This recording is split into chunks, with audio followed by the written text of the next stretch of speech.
Tiba saatnya kembali kita beribadah. Mari saya mau mengundang saudara terkasih, siapkan hati supaya beribadah. Boleh sukses, nama Tuhan ditinggikan, dipermuliakan. Bapa, terima kasih Tuhan. Engkau sudah terus baik bagi kami Tuhan, menyertai kehidupan kami hingga hari ini Bapa. Tiba saatnya kami akan memuji menyembah Engkau Tuhan Yesus melalui channel YouTube GBI Generasi Den. Biarlah Tuhan ibadah kami secara online ini Tuhan turut serta dimanapun kami berada. Pengurapan Tuhan ada bersama-sama dengan kami. Terima kasih Bapa yang baik. Biarlah Tuhan ibadah ini berkenan kepadamu. Di dalam nama Yesus Kristus kami berdoa dan mengucap syukur. Haleluya. Amin.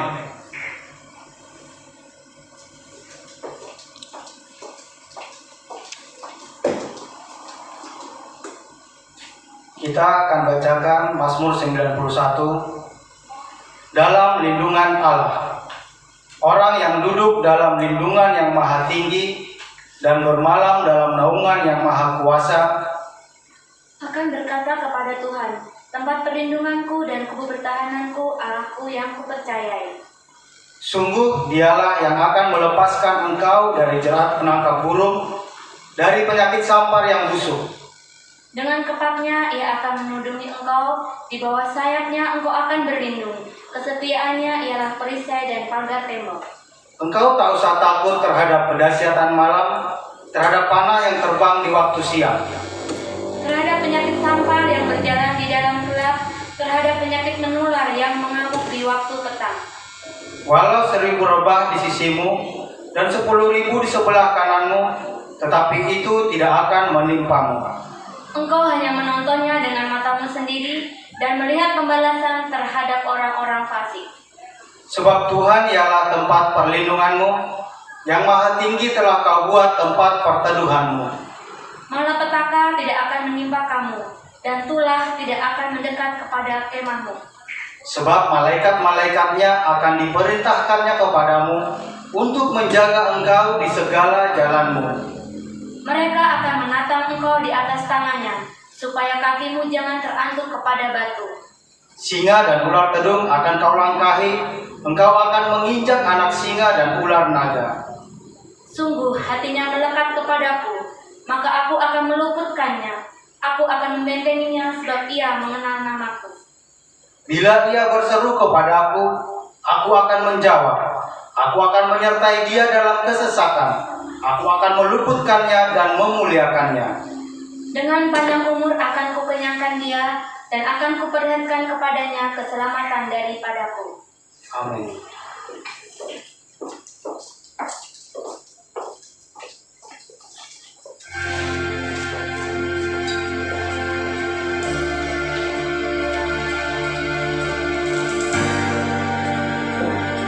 Haleluya. Shalom, saudara yang kasih dalam Tuhan.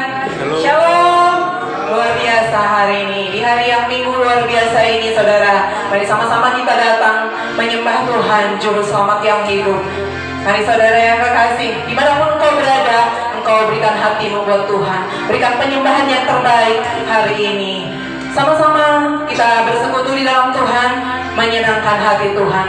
Buka hati saudara, buka mulut saudara untuk memberikan penyembahan yang terbaik. Katakan amin. Haleluya. Sebab tidak ada yang lain selain Tuhan yang bisa menolong hidup saudara dan saya. Amin. Yes. Terima kasih Tuhan. Kami sembah Engkau di tempat yang maha kudus. Kami muliakan Engkau di tahta-Mu yang maha tinggi Tuhan. Biar pagi ini, biar siang ini, bahkan sore ini Tuhan, dari setiap tempat terdengar pujian penyembahan bagi Tuhan. Terima kasih Tuhan Yesus.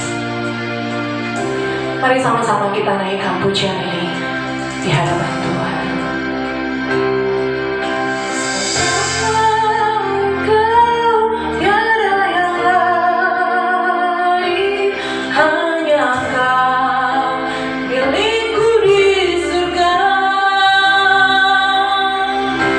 Sekali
Terima kasih Tuhan Yesus. Kami naikkan segala syukur kami dan pujian kami hanya bagi-Mu Yesus. Terima kasih Yesus, terima kasih. Segala pujian dan syukur hanya bagi-Mu Yesus. Dengan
Terima kasih Bapa yang baik. Terima kasih Tuhan. Terima kasih. Kami memuji kebesaran-Mu Tuhan. Dan dari setiap mulut kami terdengar pujian pengagungan bagi Tuhan. Engkau disukakan dalam setiap ibadah kami hari ini Tuhan Yesus. Dan kami diberkati di dalam nama Yesus. Kami dipulihkan di dalam nama Yesus. Terima kasih Allah yang besar. Terpuji Engkau kekal untuk selamanya. Haleluya. Mari yang percaya pertolongan Tuhan selalu ada.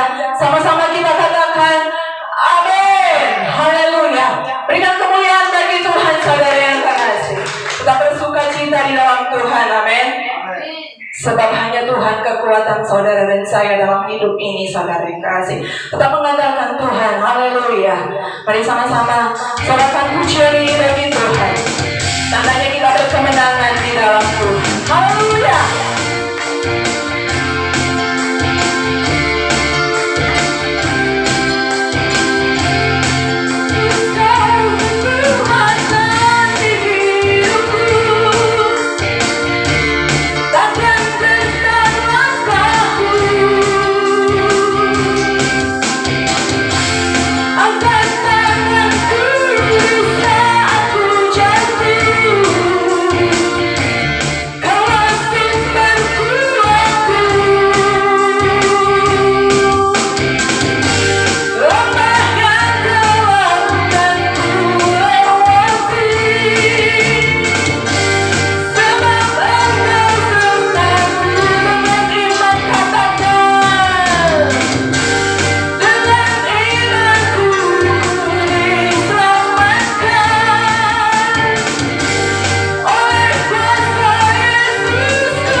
saudara.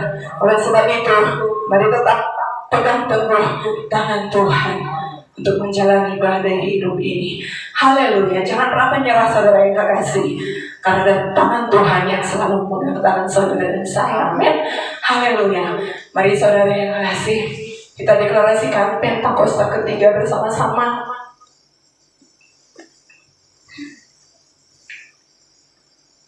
1, 2, 3. Pentakosta ketiga. 1. Pentakosta ketiga adalah pencurahan Roh Kudus yang dahsyat di zaman now, melebihi yang terjadi di Azusa Street. 2. Pentakosta ketiga akan mengakibatkan penuaian jiwa yang terbesar dan yang terakhir sebelum Tuhan Yesus datang kembali.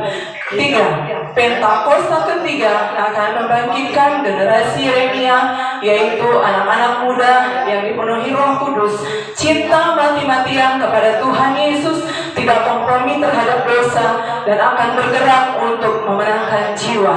4. Pentakosta ketiga lahir di Indonesia dan bergerak ke bangsa-bangsa. Gerakan ini dari timur ke barat dan akan kembali ke Yerusalem. 5. Pentakosta ketiga akan memberikan kuasa untuk menyelesaikan amanat agung, dan setelah itu Tuhan Yesus datang kembali.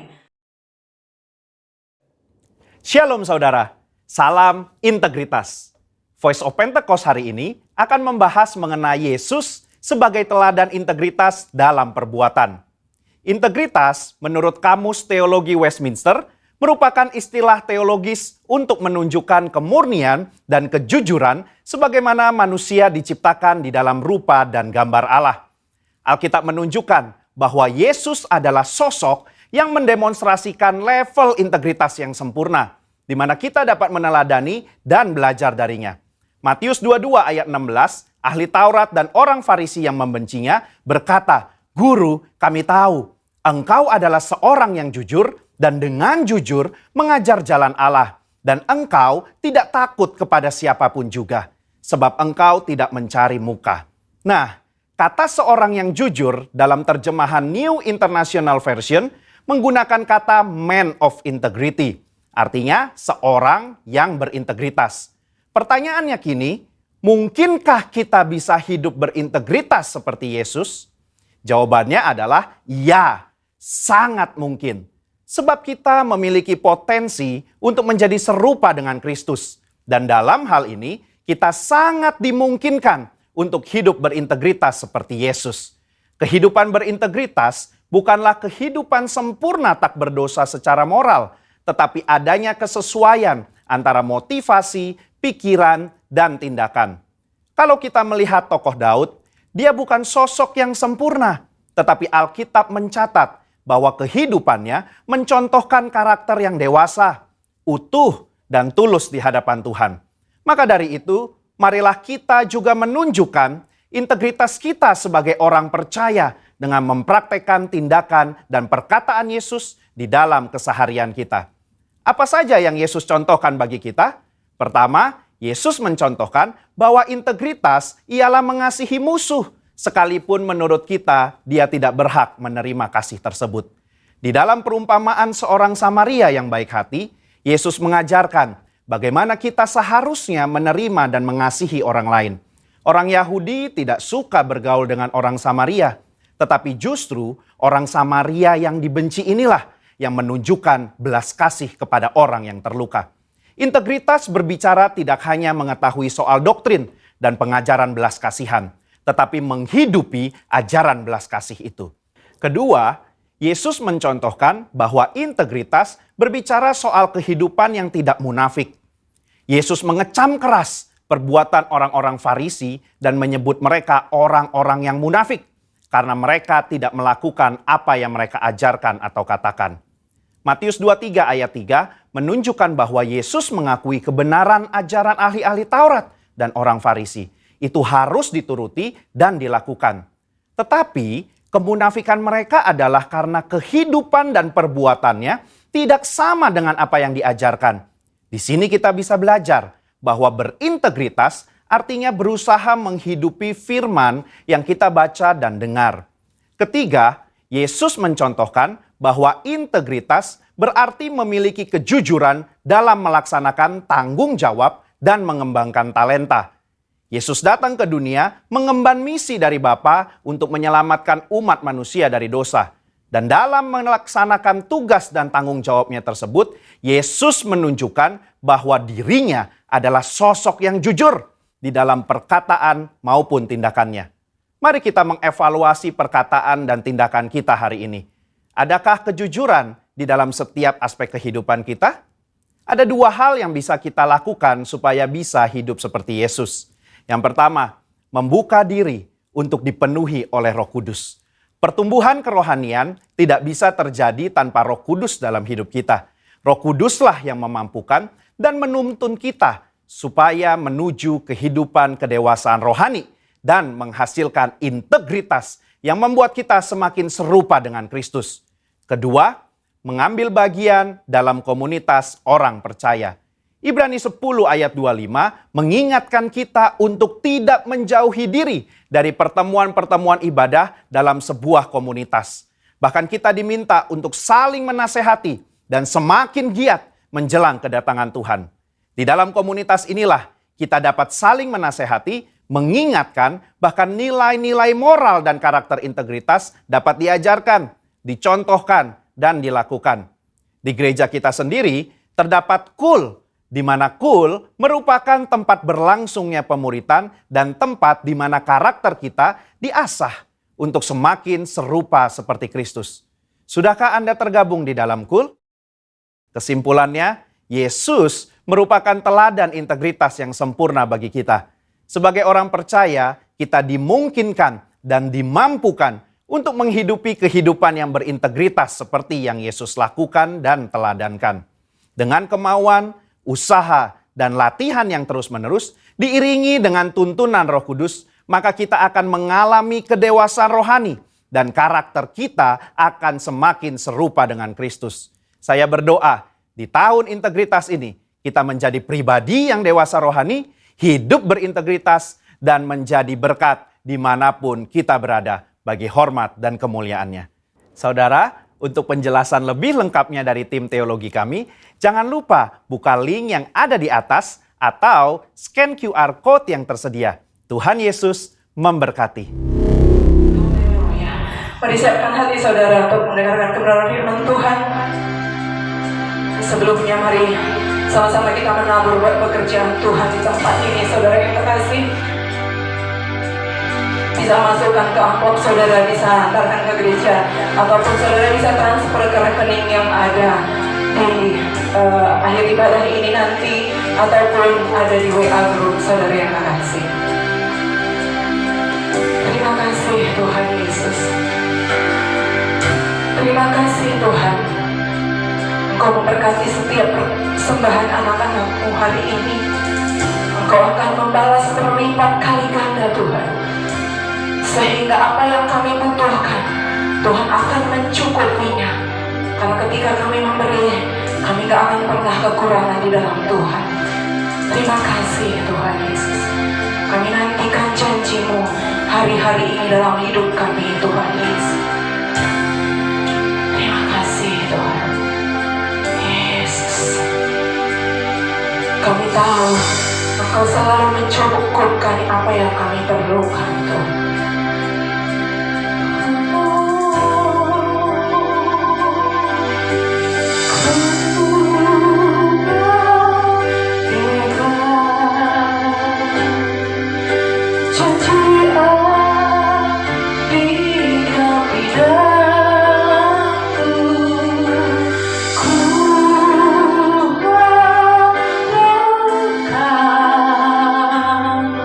Yang terbaik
benar ya Tuhan.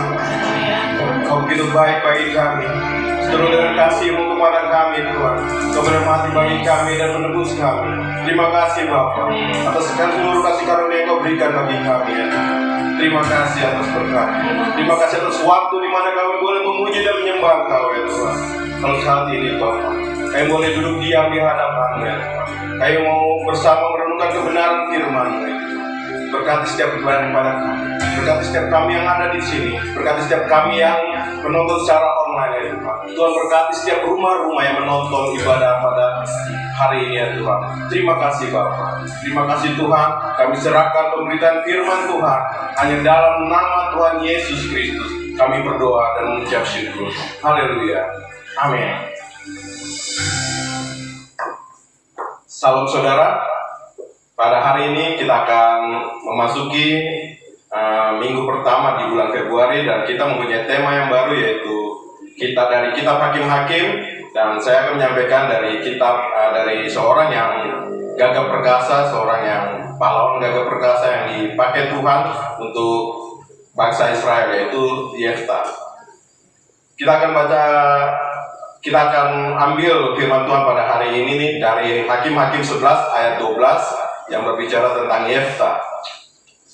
Banyak hal yang dapat kita pelajari dari kehidupan Yefta. Sebelum menjadi hakim di Israel, Yefta adalah orang yang tertolak dan tidak diinginkan keluarganya. Dia keturunan perempuan Sundal. Kesalahan dilakukan bapaknya Gilead dan dia harus menanggungnya. Dia juga punya sikap dan respon yang baik dan buruk sama seperti manusia pada umumnya. Dan Alkitab menuliskan ini untuk memberitahu bahwa Allah bisa memakai siapapun yang dianggap buruk oleh manusia dan mengangkatnya menjadi terhormat. Kita akan belajar dari sikap dan perbuatan Yefta dari kitab Hakim-Hakim 11 dan ayat Hakim-Hakim 12. Baik, Yefta adalah cucu dari Manase. Itu adalah anak dari Yusuf, anak dari Israel atau dari Yakub. Jadi bapak Yefta adalah Gilead dan pendiri dari kaum Gilead. Ibunya adalah seorang perempuan Sundal atau seorang pelacur. Kaum Gilead adalah bagian dari suku Manase yang tinggal di seberang sungai Yordan. Mereka tidak ikut masuk ke tanah Kanaan. Jadi bisa dibilang Gilead ini adalah cucu buyut dari Manase sewaktu mereka keluar dari tanah Mesir menuju tanah Kanaan. Kita baca Hakim-Hakim 11 ayat pertama. Adapun Yefta orang Gilead itu adalah seorang pahlawan yang gagah perkasa, tetapi ia anak seorang perempuan Sundal. Ayat Yefta ialah Gilead. Juga istri Gilead melahirkan anak laki-laki baginya. Setelah besar anak-anak istrinya itu, maka mereka mengusir Yefta. Katanya kepadanya, engkau tidak mendapat milik pusaka dalam keluarga kami, sebab engkau anak dari perempuan lain. Jadi saudara, di sini kita bisa belajar dari Yefta, seorang yang dikatakan di dalam firman Tuhan adalah seorang pahlawan yang gagah perkasa. Kita sudah mengetahui asal-usul Yefta, dia adalah seorang anak dari perempuan Sundal yang tidak diinginkan, yang tertolak. Jadi kenapa Yefta bisa disebut sebagai pahlawan gagah perkasa? Ayat yang pertama ini menyatakan Yefta sebagai seorang pahlawan yang gagah perkasa. Itu adalah sebuah narasi dari penulisan Alkitab. Artinya ini adalah suatu pernyataan penulis Alkitab yang menyatakan bahwa Yefta mempunyai nama baik di kemudian hari, mempunyai nama baik yang harum sehingga namanya dituliskan sebagai pahlawan yang gagah perkasa. Jadi bagaimana cara Yefta membangun nama baik tersebut? Pertama kita bisa lihat bahwa Yefta hidup berpadangan dengan hukum Tuhan. Nanti kita bisa lihat nanti di belakangnya bahwa Yefta mengetahui tentang firman Tuhan. Yefta mengetahui tentang perjalanan bangsa Israel melalui tutur budaya. Dan Yefta juga taat akan perintahnya dan melakukan kebenaran sesuai firman-Nya. Kita juga akan belajar nanti bahwa Yefta akan membawa seluruh perkaranya ke hadapan Tuhan. Jadi saudara, yang kedua, nama baik itu harus dibangun. Kenapa harus dibangun? Karena nama baik itu akan membawa kita terus dikenal oleh orang dan dikenal oleh anak cucu kita, bahkan orang-orang yang berada terus di kehidupan selanjutnya. Kenapa Yefta dinyatakan ditulis sebagai seorang yang gagah perkasa? Karena dia punya nama baik yang harum di hadapan bangsa Israel. Ada contoh beberapa orang yang punya nama harum di bangsa Israel. Contohnya adalah Daud. Daud itu seorang yang dikatakan firman Tuhan seorang yang berkenan di hadapan Tuhan. Dia seorang yang mempunyai hati kepada Tuhan. Walaupun ada satu kesalahan Daud, tapi bukan itu yang dikenal oleh orang. Orang mengenal bahwa Daud adalah seorang man of God, seorang yang berada di sisinya Tuhan, seorang yang mengenal Tuhan secara luar biasa. Bahkan nama baik itu menyelamatkan suatu bangsa. Saya mau buka di dalam 2 Raja 8 ayat 19, firman Tuhan katakan begini. Namun demikian, Tuhan tidak mau memusnahkan Yehuda oleh karena Daud hambanya, sesuai dengan yang dijanjikannya kepada Daud, bahwa ia hendak memberikan keturunan kepadanya dan kepada anak-anaknya untuk selama-lamanya. Jelas firman Tuhan katakan bahwa Tuhan tidak memusnahkan suatu bangsa karena ada Daud, ada nama baik Daud yang Tuhan melihat bahwa Daud adalah seorang yang luar biasa di hadapannya. Tuhan membela nama Daud sehingga suatu bangsa itu tidak dihancurkan. Yehuda tidak dihancurkan karena ada Daud, nama yang harum, nama yang dijaga. Jadi nama baik itu sangat penting, saudara. Nama baik itu sangat penting dan Yefta sudah membuktikannya. Daud sudah membuktikannya. Jadi mulailah kita sebagai anak-anak Tuhan mulai berpikir, mulai melakukan bahwa setiap perjalanan kehidupan kita harus menghasilkan nama baik. Ada yang ditinggalkan, yaitu nama baik yang tersemat di dalam kehidupan kita. Jadi saat seorang melihat kita, mereka akan tahu, oh dia baik, dia penolong, dia suka membantu, dia memberikan waktunya kepada kita, dia memberikan konseling, dia mempunyai ilmu yang selalu diberikan. Jadi biarlah orang mengenal kita lewat apa hasil daripada perbuatan kita. Biarlah orang mengenal kita, orang membicarakan kita sebagai orang-orang yang punya nama baik yang harum, yang selalu menjadi penolong bagi mereka. Itulah kenapa Yefta disebut sebagai pahlawan yang gagah perkasa.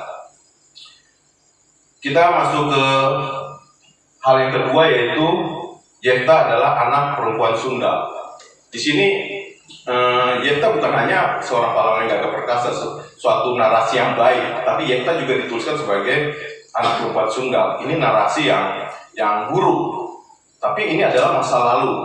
Jadi penulis menulis tentang Yefta ini untuk memberitahu bahwa ada masa lalu Yefta yang buruk. Di sini dikatakan dalam saya cari di Kamus Besar Bahasa Indonesia, kata Sundal adalah perempuan jalang atau pelacur.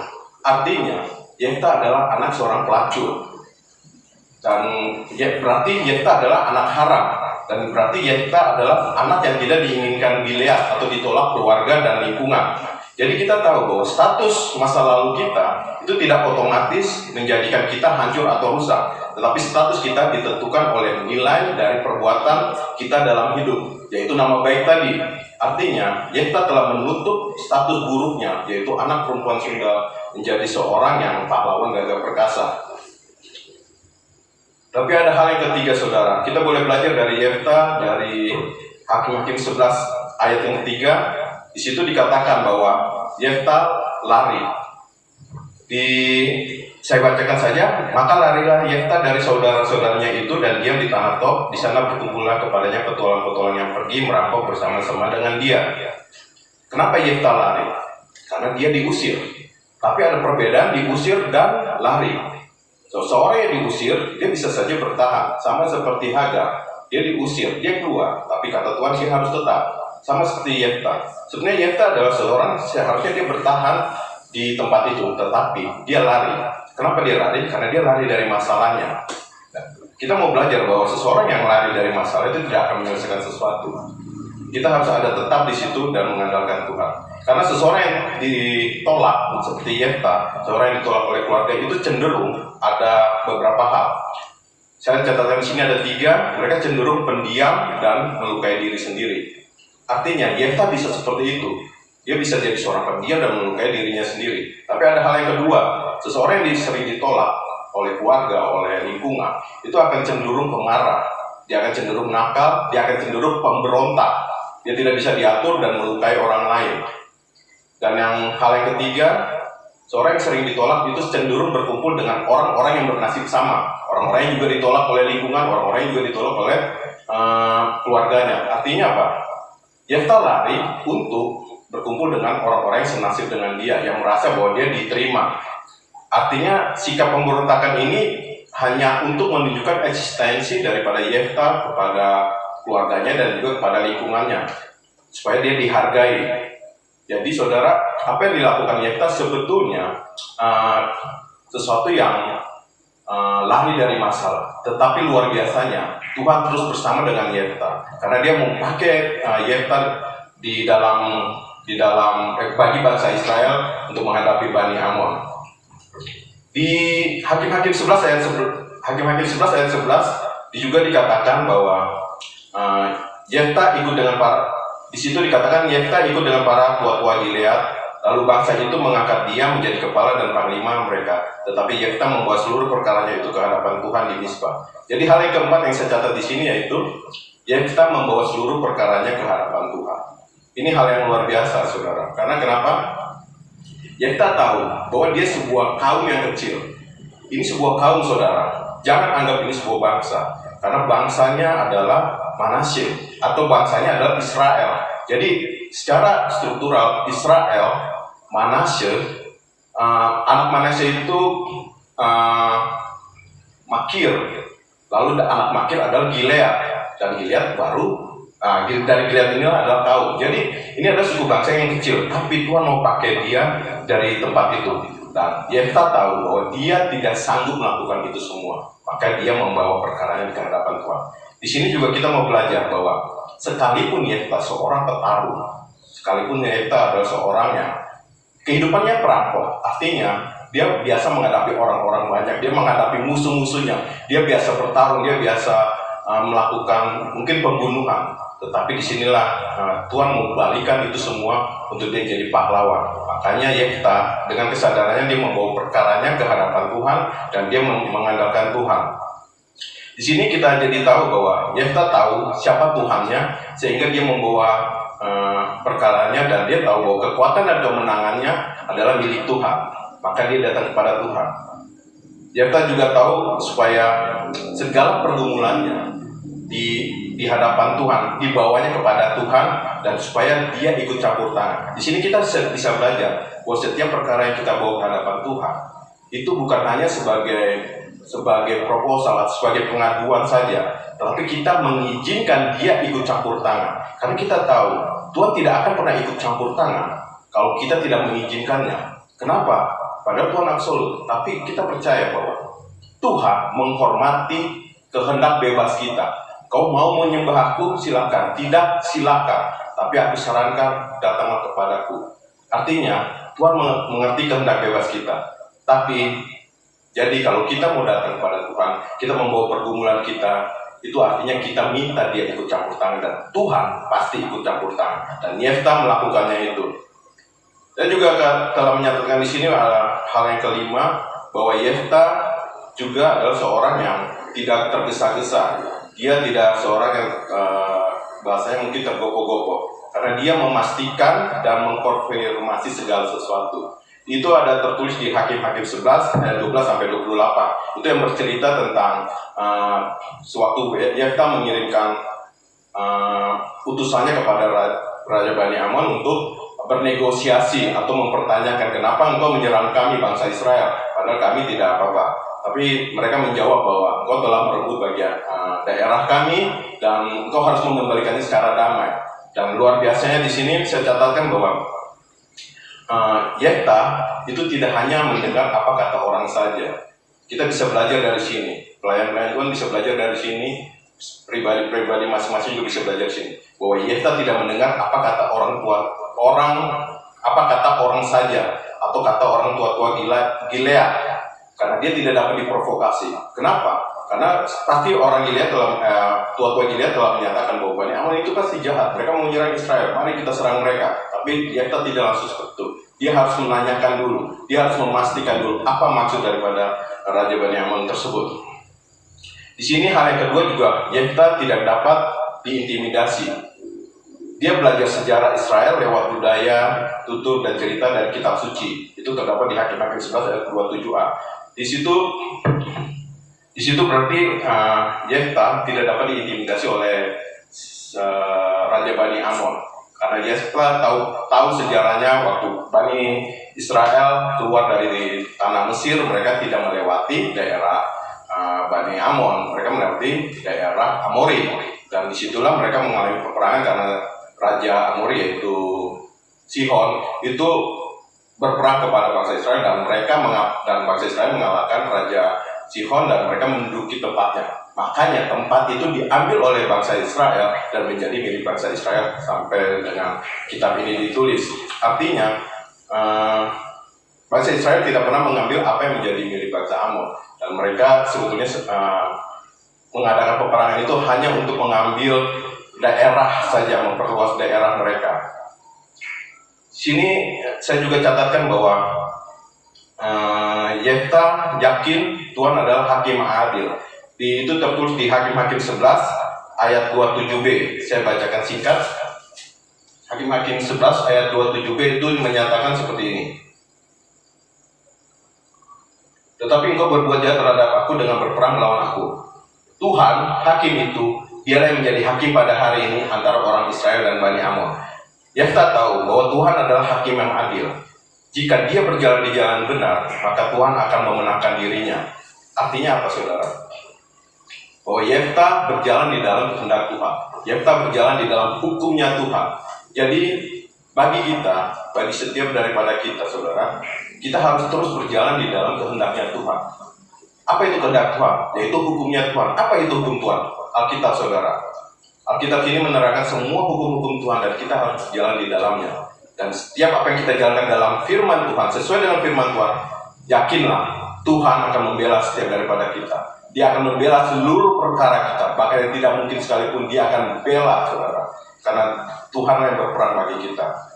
Dan hal ke-6 yang saya catatkan di sini mengenai Yefta, mungkin hal yang tadi adalah hal-hal yang baik, tapi ada hal yang ke-6 yaitu tentang nazar.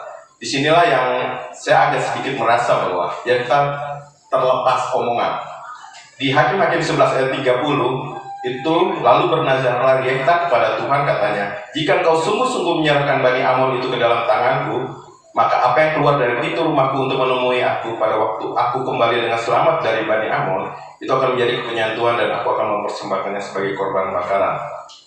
Di sini Yefta menyatakan nazarnya kepada Tuhan. Yefta katakan bahwa siapapun yang pertama kali keluar dari rumahnya dan menjumpai dia, itu akan dipersembahkan bagi Tuhan dan menjadi korban bakaran. Dan saudara tahu siapa yang keluar? Yaitu adalah anak perempuan satu-satunya. Dia tidak punya anak laki-laki, anak perempuan satu-satunya. Dan itu adalah anaknya satu-satunya. Jadi Yefta harus menyerahkan anaknya, karena sewaktu dia menyatakan nazar itu, dia mengalami peperangan dengan Bani Amon dan Tuhan memberikan kemenangan bagi Yefta dan juga suku bangsa Israel.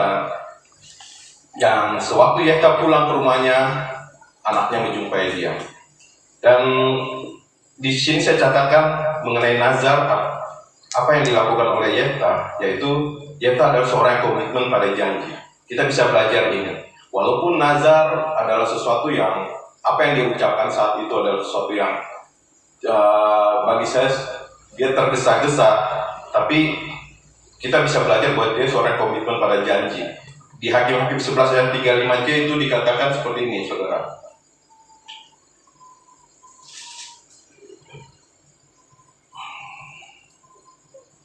Di sini dikatakan, engkau yang aku telah membuka mulutku bernazar kepada Tuhan dan tidak dapat aku mundur. Di sini Yefta seorang yang menepati janjinya. Dia telah bernazar dan dia menepati janjinya kepada Tuhan.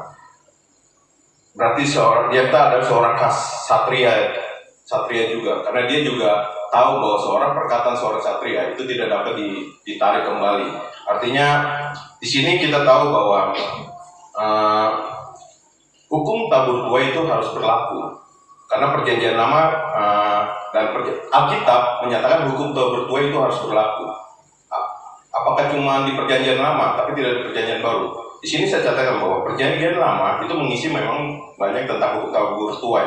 Hukum Taurat menyatakan itu. Bila seperti Ulangan 28 katakan, bila engkau baik-baik mendengar suara Tuhan Allahmu dan melakukannya, maka engkau akan diberkati. Tapi bila tidak, engkau akan dikutuk. Itu tabur tuai. Di situ juga tentang korban penghapus dosa. Bila mana engkau berdosa, engkau harus membawa lembu jantan untuk dipersembahkan. Artinya ada sesuatu yang harus dikorbankan, harus ada sesuatu yang bila kau lakukan ini akan berakibat seperti ini. Lalu juga PN juga menyatakan tentang tabur tuai ini, yaitu perjanjian lama atau Taurat itu menuntut kebenaran atau berfokus kepada atas diri manusia. Seperti yang kita lakukan tadi, dia bernazar. Apa maksudnya dia bernazar? Karena dia merasa bahwa bila mana dia memberikan sesuatu kepada Tuhan, Tuhan akan membela dia dan memenangkan dia. Saya agak rasa kurang serap, karena sebetulnya saat dia maju dan membawa perkaranya di hadapan Tuhan, Tuhan pasti akan memenangkan dia. Tidak perlu ditambahkan dengan nazarnya dia yang tergesa-gesa lagi, sehingga anaknya harus dikorbankan. Tapi kita bisa belajar dari Yefta yang memegang komitmennya. Maka sebetulnya nazar di dalam budaya PL itu adalah untuk menunjukkan janji kita kepada Tuhan, untuk menunjukkan bahwa kita mau melakukan ini di hadapan Tuhan. Apakah ini bertentangan dengan kasih karunia? Tidak. Karena di dalam perjanjian lama, semua itu berdasarkan tindakan, semua itu berdasarkan perbuatan. Apa yang sesuai dengan firman, itu yang akan mendapatkan imbalannya. Apakah di perjanjian baru, hukum tabur tuai itu tidak berlaku? Saya mau nyatakan, tetap berlaku. Apakah setiap orang akan dihukum berdasarkan perbuatannya, atau setiap orang akan diberkati berdasarkan perbuatannya? Tidak 100% seperti itu. Tapi saya juga percaya bahwa seperti ini. Bapa telah menabur yang terbaik. Jadi siapa yang menabur, siapa yang menuai. Di dalam perjanjian baru, Bapa telah menabur yang terbaik, yaitu Yesus. Yohanes 3 ayat 16 katakan, karena begitu besar kasih Allah kepada dunia ini, sehingga dia mengaruniakan anaknya yang tunggal, supaya siapa yang percaya kepadanya tidak binasa dan memperoleh hidup yang kekal. Artinya apa? Bapa telah menabur yang baik. Bapa telah memberikan terbaik terlebih dahulu. Dan siapa yang menuai? Menuai adalah setiap daripada kita yang percaya kepada Yesus Kristus sebagai anak Allah yang telah mati bagi kita dan bangkit dan menjadi Tuhan dan Juru Selamat kepada kita. Dan juga kita juga yang percaya kepada apa yang telah dilakukan Yesus di atas kayu salib sudah selesai. Yohanes 19 ayat 30 katakan seperti itu. Artinya, apa yang telah Bapa tabur itu sudah selesai, digenapi di dalam Kristus Yesus. Dan itulah makanya respon kita di dalam sebagai warga kerajaan, sebagai seorang yang hidup di dalam perjanjian baru, seorang yang hidup di dalam kasih karunia Allah, respon kita adalah iman. Iman atas apa? Iman apa? Atas apa yang telah dilakukan oleh Yesus. Kita bisa belajar ini bahwa menurut saya, nazar itu tidak perlu lagi dilakukan di dalam hal di dalam perjanjian baru ini. Kenapa? Karena nazar adalah transaksional dengan Tuhan. Seperti kita bernegosiasi dengan Tuhan dan kita, ini Tuhan, kita seperti apa ya? Tanda kutip menyogok Tuhan untuk melakukan perkara kita. Dan itu bagi saya kurang pas. Dan hal yang kedua adalah nazar itu berfokus kepada perbuatan dan kebenaran diri sendiri. Dia tetap berpikir bahwa saat dia bernazar, Tuhan akan menolongnya. Padahal Tuhan melakukannya duluan dan kita menerimanya. Seperti yang apa yang Bapak lakukan, Bapak menabur terlebih dahulu dan kita yang menuai. Kita tidak melakukan, kita hanya menerimanya dengan iman. Dan menurut saya dalam masa perjanjian baru ini, nazar tidak perlu lagi dilakukan. Karena semua sudah selesai oleh Kristus Yesus di atas kayu salib. Dia sudah nyatakan itu, sudah selesai. Tapi kita mau lihat yang Hakim 12, yaitu mengenai apa yang akan terjadi bila mana kita juga mengalami keberhasilan. Di sini di Hakim-Hakim 12 itu dinyatakan tentang kemarahan Efraim kepada Yefta, yaitu suku Gilead. Efraim ini adalah saudara Manasye dan mereka marah kepada Gilead karena mereka merasa bahwa mereka tidak diajak berperang. Tapi kata Yefta, kami sudah mengajak dan tapi engkau tidak mau. Artinya apa? Artinya seringkali kita akan melihat bahwa di dunia ini banyak orang akan menolak keberhasilan dan melawan kita. Tetapi Tuhan menyatakan Tuhan itu membela Yefta dan Gilead dan berperang kepada sama Efraim dan mereka memenangkan peperangan itu. Artinya, bila mana kau berjalan di dalam kebenaran Tuhan, percayalah kau akan diselamatkan. Terima kasih, Tuhan Yesus memberkati.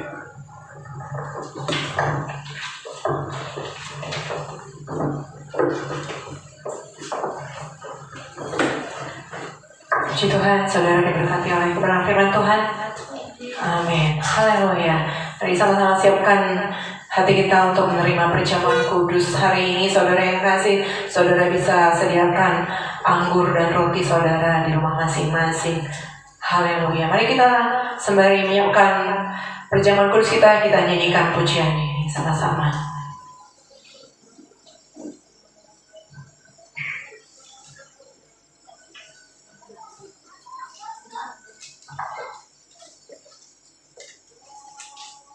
Haleluya.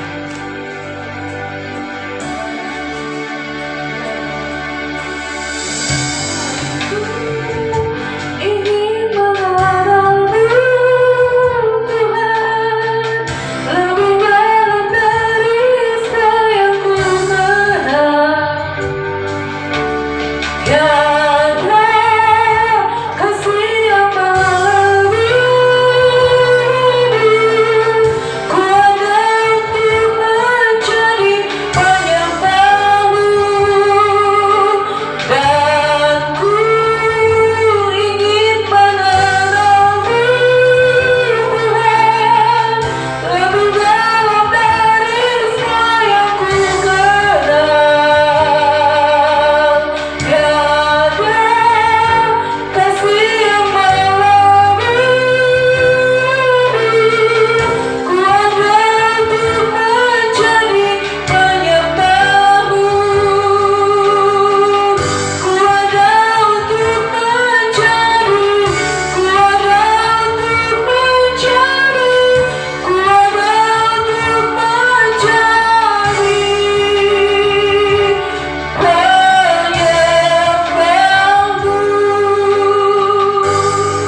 memasuki bulan Februari ini, di minggu pertama,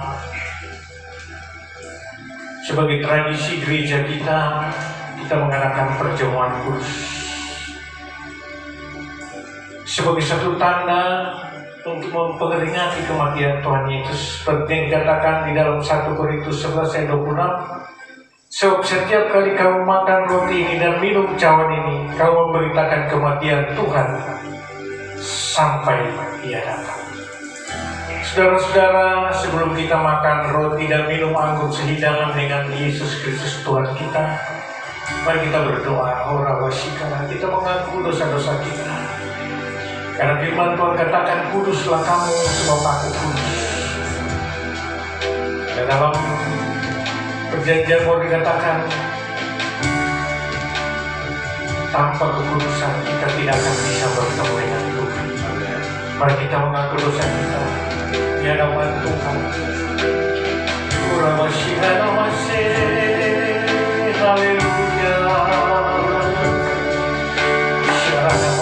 Ampuni Tuhan, ampuni kami ya Tuhan. Ampuni segala dosa dan kesalahan kami ya Allah. Banyak mungkin yang kami tidak sadar Tuhan berbuat dari pikiran, dari hati kami. Tuhan ampuni kami. Dan kalau ada saudara-saudara kami yang sakit hati kepada kami, Tuhan ampuni mereka Tuhan. Ampuni Tuhan, ampuni kami Tuhan. Layakkan kami masuk dalam perjamuan suci ini ya Allah. Terima kasih Tuhan. Dalam nama Tuhan Yesus kami berdoa. Saudara-saudara, sebab apa yang telah kuteruskan kepadamu telah kuterima dari Tuhan, yaitu bahwa Tuhan Yesus pada malam waktu disarkan mengambil roti. Mari kita angkat roti kita tinggi-tinggi. Dan sesudah itu ia mengucap syukur atasnya, ia memecah-mecahkannya dan berkata, inilah tubuhku yang diserahkan bagi kamu, perbuatlah ini menjadi peringatan akan aku. Saudara yang dikasihi Tuhan, bukankah roti yang kita angkat dan kita pecah-pecahkan ini adalah persekutuan kita dengan tubuh Yesus Kristus? Amin. Makanlah dalam nama Tuhan Yesus.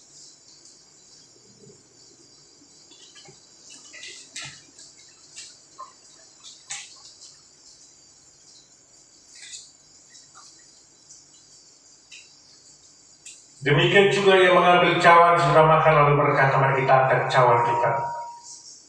Cawan ini adalah perjanjian baru yang dimeteraikan oleh darahku. Perbuatlah ini setiap kali kau minumnya menjadi peringatan akan aku.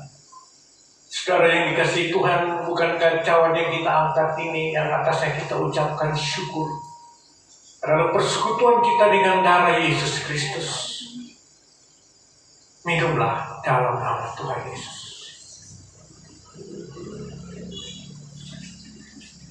Orang mengucap syukur, mengucap syukur setinggi-tingginya, sedalam-dalamnya dari hati kita. Biarlah kita dilayani sehidangan dengan Yesus Tuhan kita yang telah mati dan menanggung dosa kita, dan yang menanggung kehidupan kita.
Dalam seluruh pergumulan hidup mereka, mereka yang dalam kesulitan, kiranya Tuhan kiprahkan wajah-Mu kepadanya, Tuhan.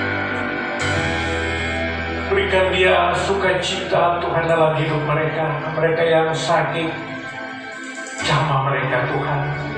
Sembuhkan mereka, ya Allah, karena Engkau adalah Jehovah Rafa.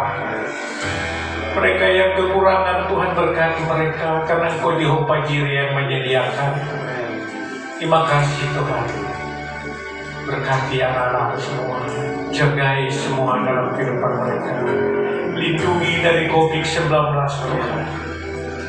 Terima kasih, Tuhan. Kami mengucap syukur atas perjamuan kudus ini. Haleluya. Sama-sama katakan, dalam nama Yesus. Amin. Haleluya. Kita akan mendengarkan pengumuman untuk seminggu ke depan.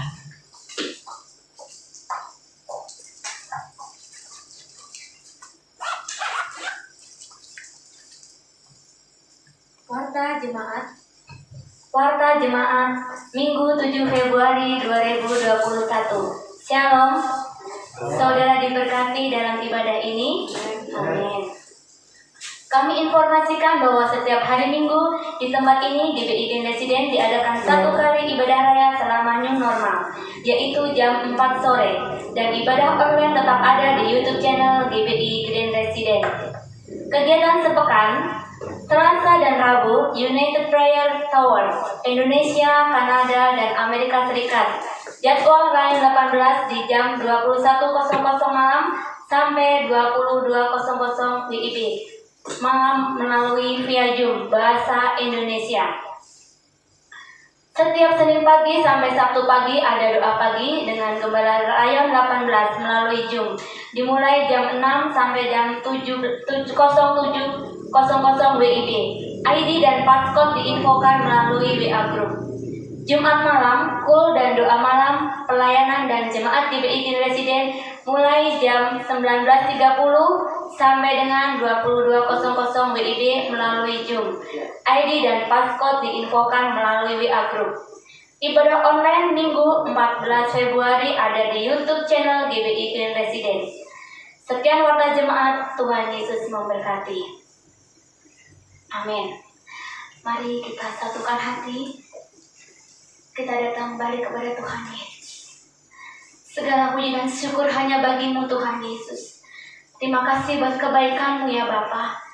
Di dalam ibadah ini Tuhan kami rasakan bahwa Tuhan Jamaah-Mu ya Bapa, jamaah setiap pribadi lepas pribadi yang sedang menyaksikan ibadah online ini ya Bapa. Terpujilah Engkau Tuhan Yesus untuk lawatan-Mu. Terima kasih ya Bapa, Tuhan Yesus yang baik. Kami membawa seluruh hidup kami, keluh kesah kami kepada-Mu Tuhan Yesus. Karena Engkau adalah Tuhan dan Allah kami. Kami dalam Engkau ya Bapa kami menemukan kekuatan. Di dalam Engkau saja ya Bapa. Terima kasih Tuhan Yesus, Engkau baik dan sangat baik.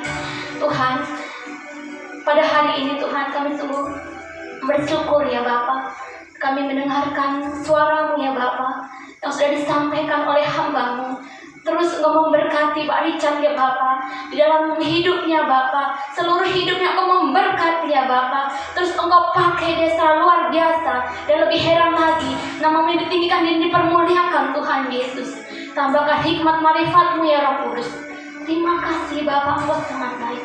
Berkati Kian, Engkau berkati seluruh aspek kehidupannya Tuhan Yesus. Terima kasih Tuhan Yesus. Pekerjaan usahanya Engkau juga memberkati ya Bapa. Jadikan kepala dan bukan ekor, terus naik dan bukan turun, karena Engkau adalah Allah yang disembah Tuhan Yesus.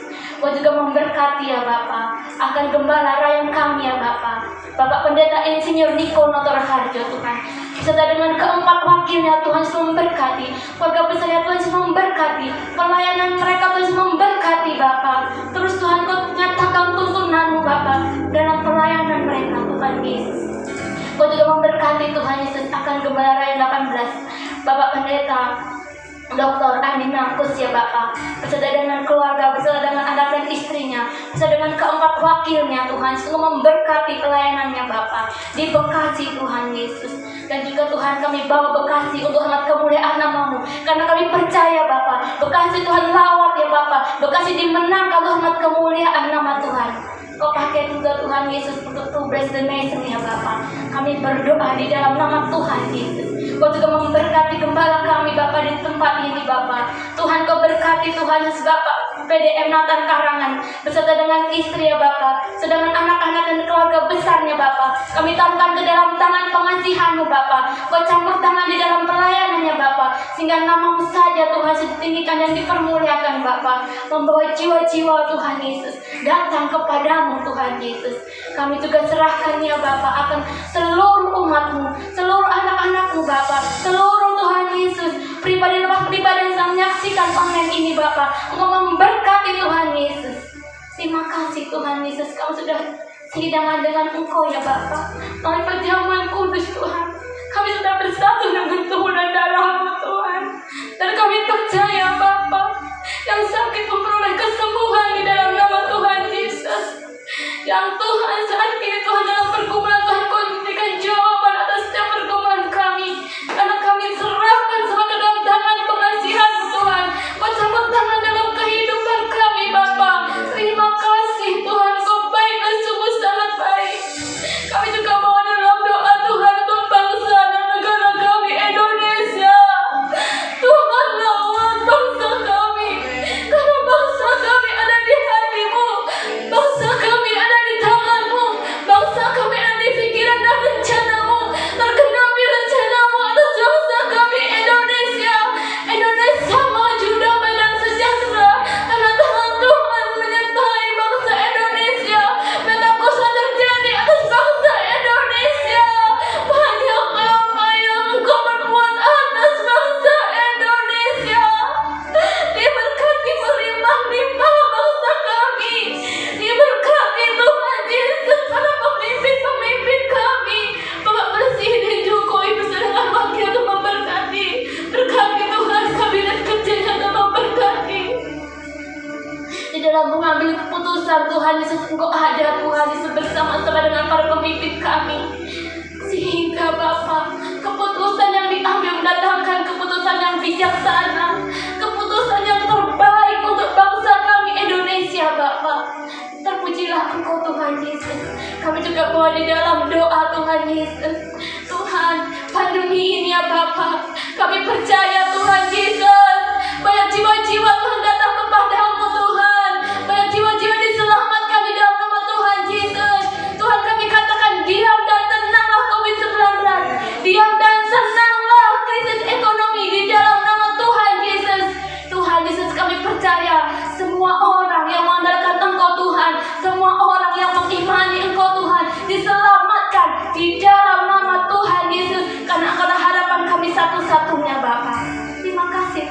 Engkau baik.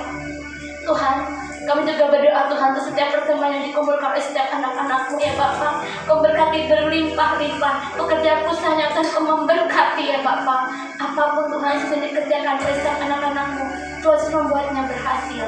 Dan juga Tuhan Yesus, kami juga bawa di dalam doa untuk setiap pelayan-pelayan yang ambil bagian. Tuhan Yesus memberkati kehidupan mereka. Karena yang dilayani adalah Engkau saja Bapa. Engkau saja Tuhan Yesus. Terima kasih Bapa, Engkau sungguh baik dan sangat baik. Terpujilah Engkau Bapa. Di dalam nama Tuhan Yesus Kristus, kami sudah berdoa dan mengucap syukur. Haleluya. Saudara-saudara yang dikasihi Tuhan, sebelum kita mengakhiri ibadah online kita ini,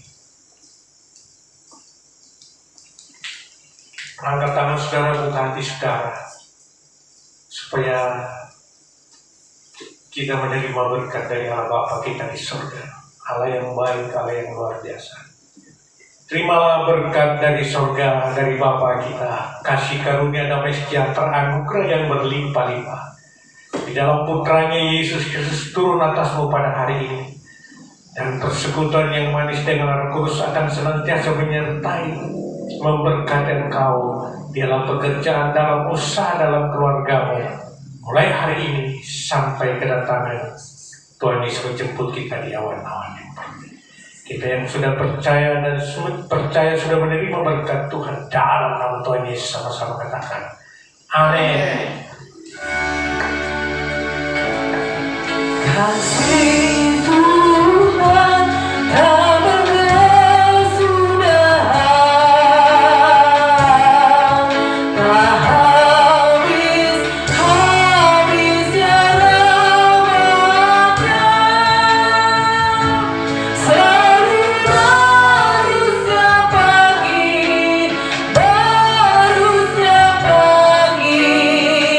besar setiamu Tuhan, besar setiamu.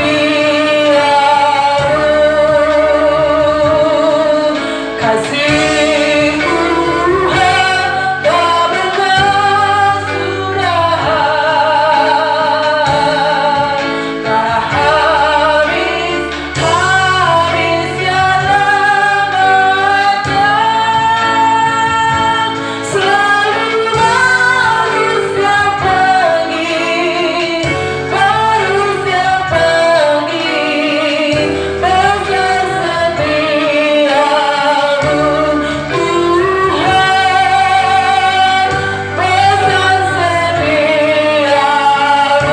besar setiamu Tuhan,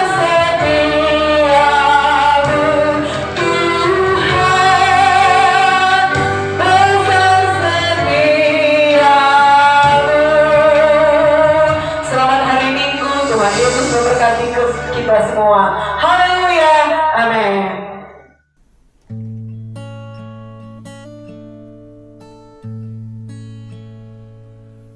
Ku mau selalu bersyukur, Kau Tuhan yang setia, yang selalu menopang. Ku mau selalu bersyukur, Kau Bapa-Ku yang setia.